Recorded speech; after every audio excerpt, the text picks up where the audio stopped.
Okay, so we're going to try this again. I did a video of this last night and I wasn't really happy with how it turned out. It was a little confusing how going back and forth. So I'm going to try to lay it out a little differently, go over everything um, initially in Blender and then go into the sim. It was just confusing, so I scrapped it. So we'll try this again. The basic of this video, I really want to try and give a general understanding of setting up the high resolution driving mesh. This is the type of mesh we will build our basically our bumps into.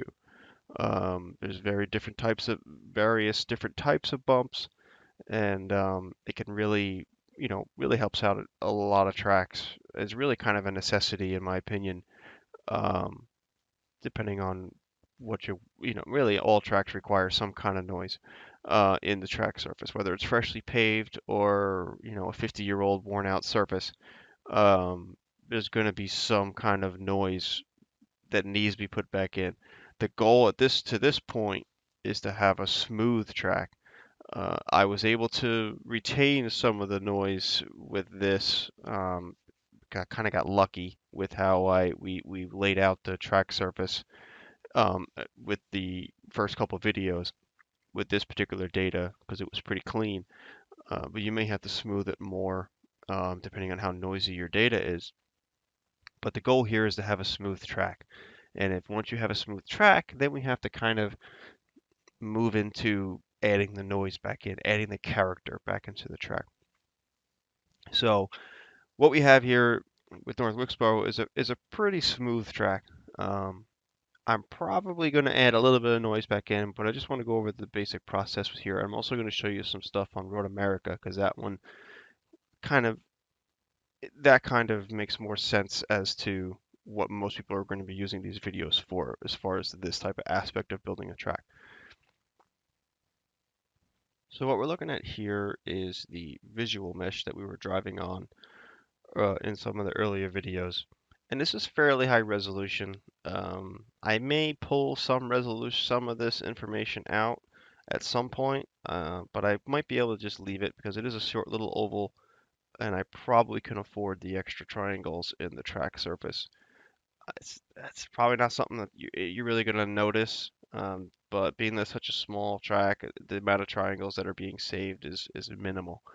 We're going to look at Road America here, and we can kind of compare the difference. This is obviously a much larger track than the oval, so I try to save as much triangles as possible in the visual part of the track. So you can see here, the straightaways are pretty low resolution, and overall I usually try to do only a single subdivide left or right. Sometimes I'll do two if it's needed. And you can also see the turns are much higher resolution to make them smooth and not be, a bunch of straight lines. So you can see overall, this is a much lower resolution visual mesh and more common to what I've done up to date with most of my tracks. You don't have to do it this way, um, where you have the different resolutions turns compared to straightaways.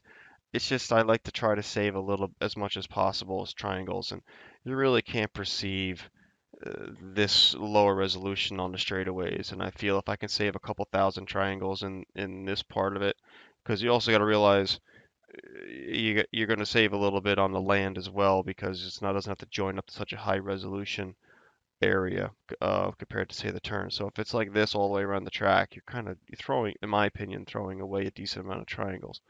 It's doing a track this way it adds a little bit of difficulty when you're say bringing it over into R factor 2 because that works in a very different way where you drive on the visual mesh, so it may need a higher resolution here. But when it comes to Assetto Corsa, we drive on a invisible high resolution mesh, so I like to save as many triangles here as I can because I'd rather put those triangles into other details around the track if the more of a scenery type stuff. Um, where you'll actually notice it because you won't really notice it here. So we're back here on the North Wilkesboro file here, and so what we have here is the visual road, and this should at this stage drive pretty smooth. As you saw in the previous videos, drives smooth with a little bit of undulation and bumps, which is fine. The more information, good information you can extract out of the data, the better.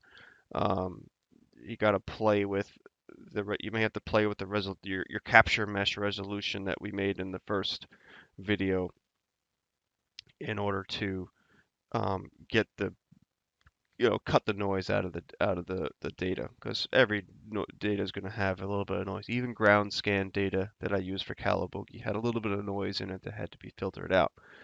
And then you can even drive on even a mesh such as this. It won't drive too bad. It will be pretty smooth. And if you could, you at least know that you have all the main noise out. The key thing to remember here is if you don't have all the big noise out of the mesh at this point, subdividing it further is not going to take it out. It's just it's going to stay there, and you'll have to do other stuff to possibly smooth it out. So before you do anything with a high resolution mesh, you're going to want to make sure that your track drives smooth. And then once it's smooth, then we can add the character back in. So what I like to do here is I like to duplicate this, but I like to make a high resolution single piece mesh that does not go to the sim, and you'll see why. Um, so I like to do this, and I duplicated that road, and then I'm gonna move it to a little shrink layer that I have here, and I'm gonna rename this to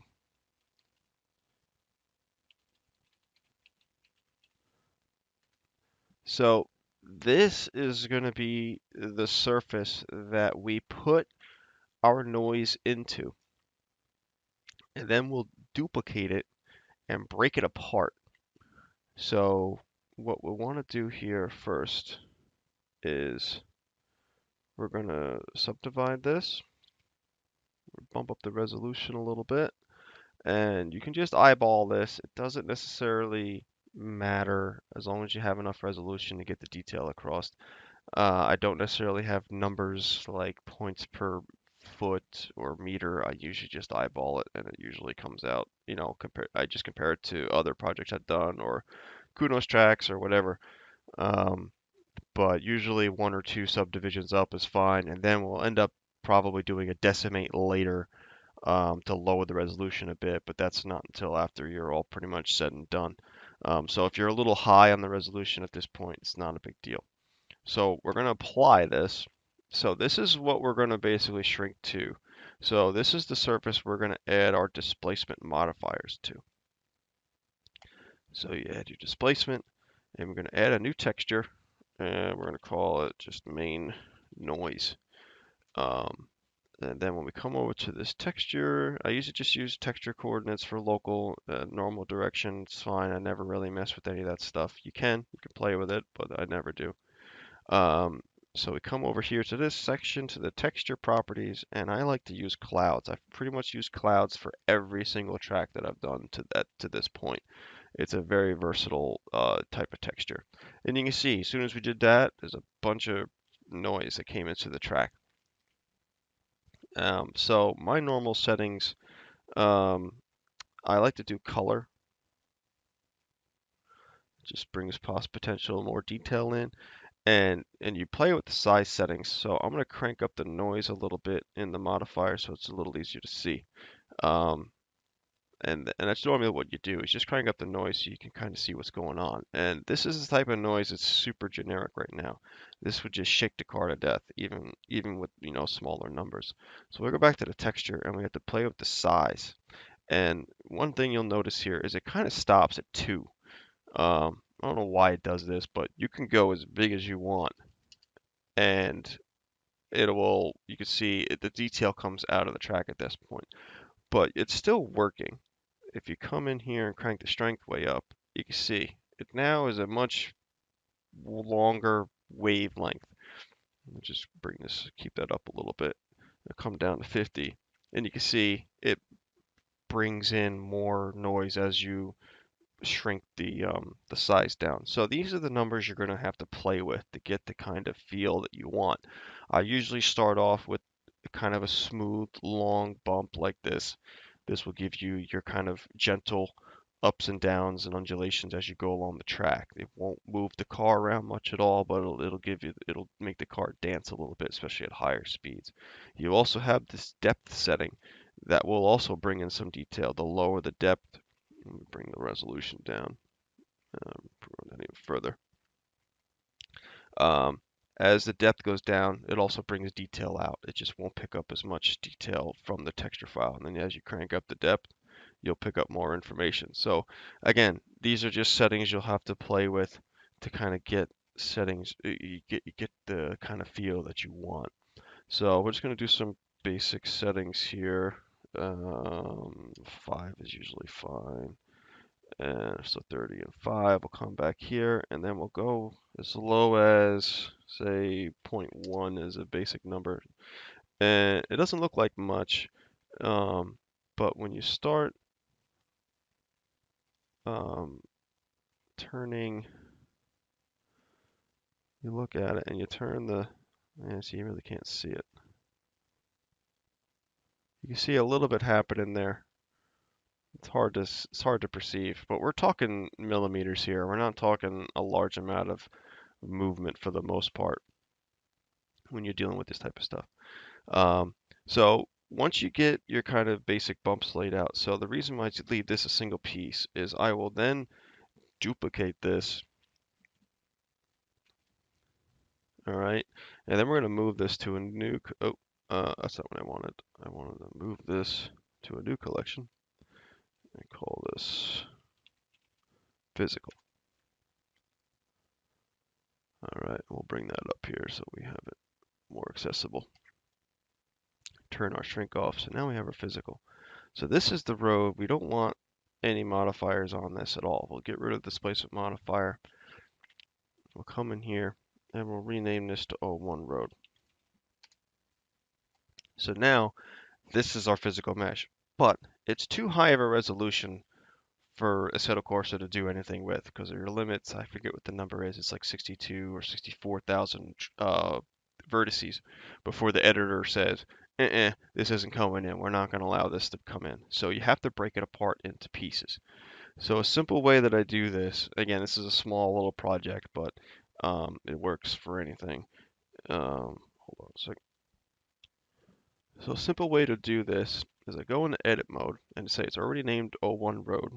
I usually go in the top-down view and I do C select. And if you go to C select, you use the mouse scroller and you can change the size at how much it selects. So basically what I do is I just select a section and I select another section and I leave space in the middle. And you go around the track and you break it into pieces. And so there we go. It's, fairly equal sized pieces. Doesn't have to be perfect. It just needs to be small enough to fit within the window of the vertice limit window. So I got these selected, so then I'll do P to separate, and then I'll separate by selection. So what that'll do is now we have two separate pieces. Still not good enough. But since we did it this way, now all I have to do is come in here, select all, P, and then separate by loose parts. So now it's going to break this into those pieces, and we'll go to the other piece, break by loose parts. So now we have however many objects here, 12 objects, and these should fit within AC's limits. And then everything is named properly. Since we started with 01 road, everything has, it still has 01 road, and with the extra file numbers at the end is fine. It doesn't matter as long as it has a number in front of the road part. So this will run inside AC, no problem.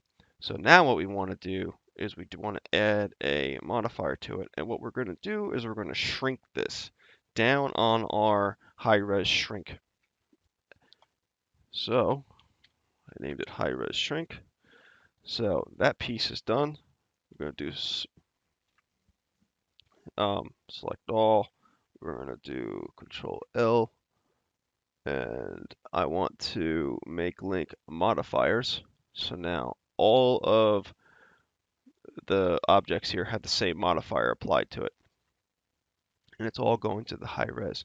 And this is one of those situations like if you wanted to change this to a different thing, you can change it, right click, copy to selected, and it'll go to all the different ones. Same thing goes if you want to turn it off, copy to selected, that'll turn it off.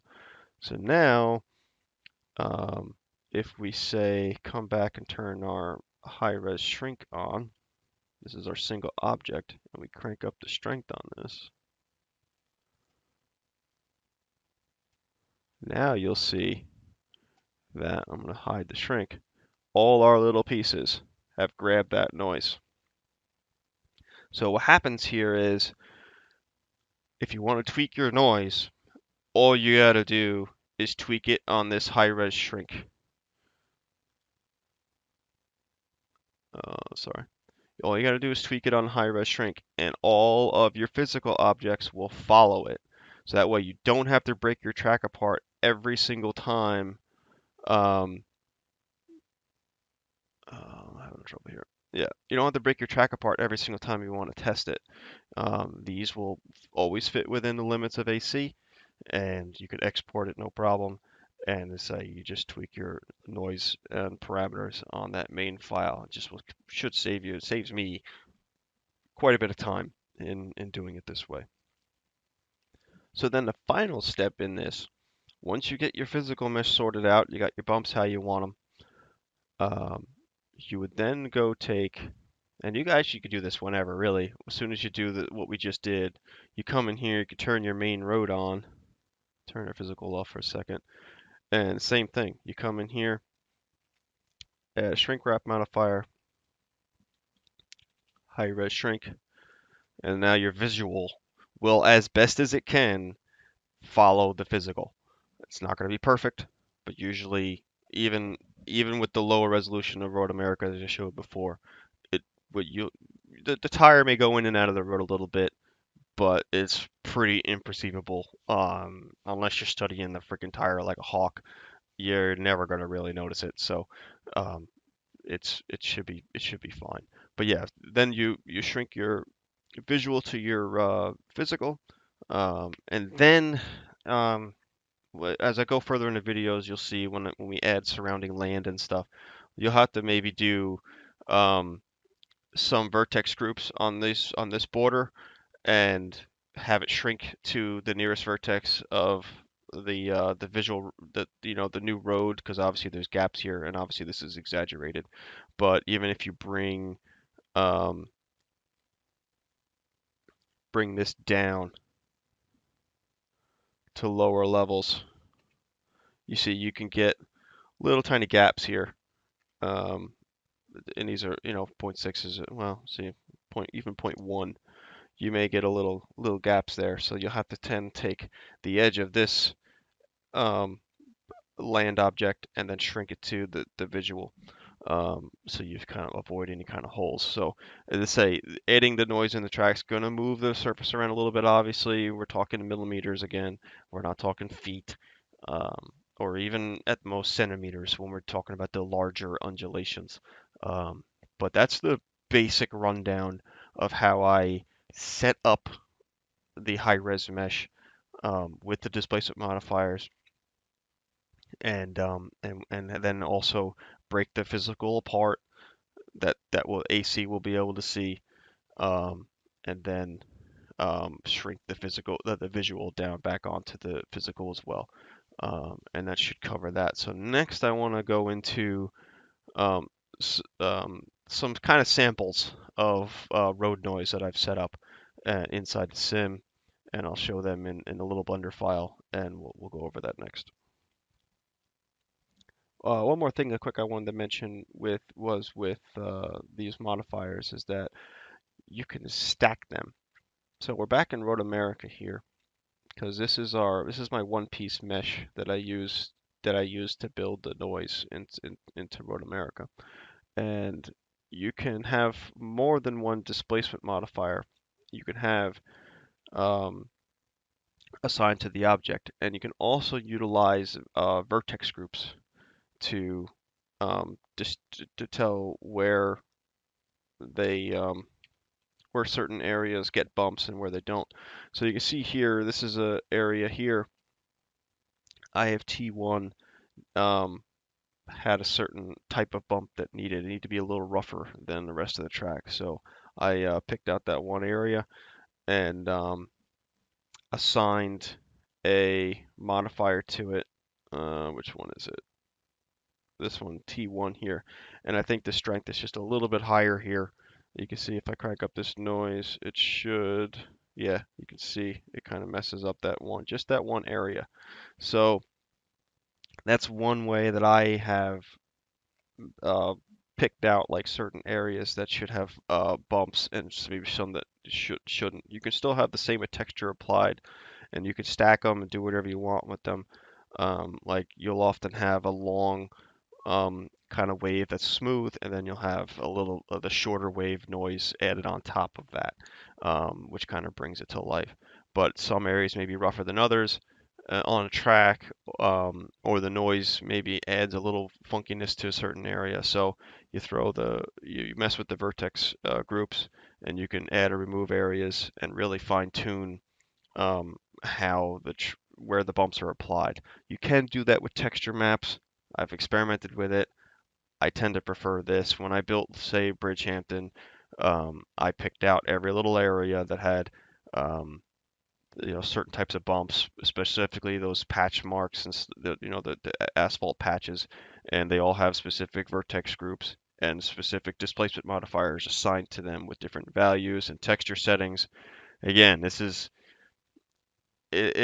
almost a whole project in itself to build these meshes to have the track drive naturally, um, and but it's worth it in the end. It really brings the track alive. But I just wanted to show this quick about the vertex groups and how you can utilize that to kind of pick and choose where you want your noise to be on the track surface.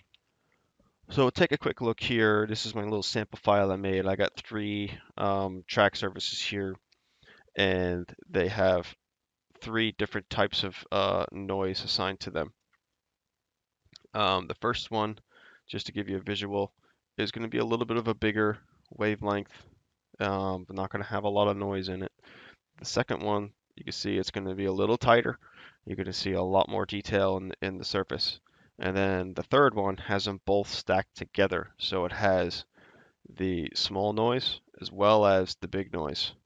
And what we're going to do now is we're going to take a quick look in Sim and see how these three things interact with each other. So here we are in the sample file here, and we got actually four roads here. I forgot I made one before with the left side. That's just a flat road, doesn't really do anything on it. That's why I took it out. Anyway, this is our first road.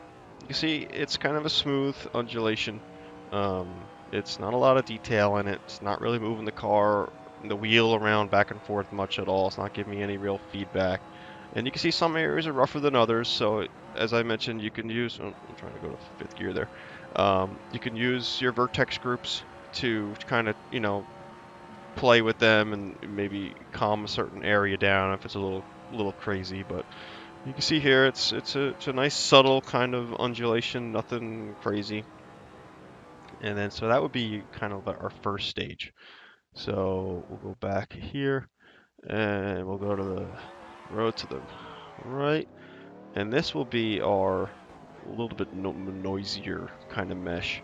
And you can see the car's kind of bumping around here. But the problem with this, if you did this alone, it tends to feel a little bit on the generic side. It's just constantly shaking the car. It is a little bit of undulation in there. And again, you can kind of play with the texture to get a different feel, but to me, I found it better to usually just stack the noises on top of each other a little bit.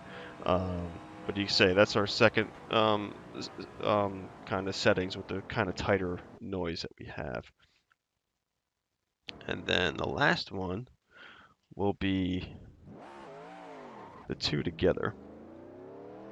So here is where it usually starts to kind of fit together. So we got the big long waves from the first road as well as the small noise from the second road. And you can see, again, it's a little on the exaggerated side, just to kind of show the point. But you can see we get the nice undulations. I mean, again, it's a little on the exaggerated side, but as well as the car, shaking around and moving the wheel back and forth and getting some real feedback.